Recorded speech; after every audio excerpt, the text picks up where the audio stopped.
వారి కుమార్తె బాగా కోటీశ్వరుడు, తన కుమార్తెను బాగా గారాబంగా చూసుకున్నాడు. ప్రణయ్ అనేటటువంటి యువకుడితో ప్రేమలో పడింది. ఆ యువకుడిని పెళ్లి చేసుకుంది.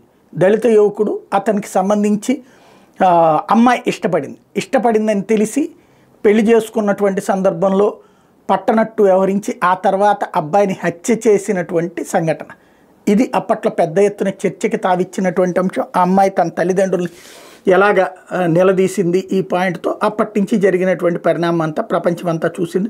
దాదాపు 2-3 ఏళ్ల పాటు దీని మీద పెద్ద చర్చలే నడిచినాయి.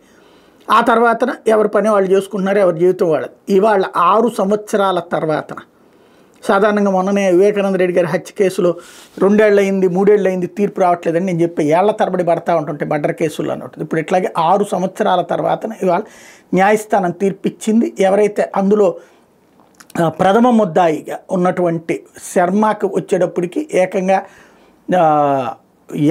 ఉరిశిక్షను విధించింది. అదే సందర్భంలో మిగతా నిందితులకి వాళ్ళ బాబాయ్ శ్రవణ్, ఎవరైతే ఈ అమ్మాయికి సంబంధించినటువంటి బాబాయ్ ఉన్నాడో వాళ్ళ బాబాయ్ శ్రవణ్తో పాటుగా మిగతా వాళ్ళకి యావజ్జీవ కారాగార శిక్ష విధిస్తూ తీర్పు చెప్పింది.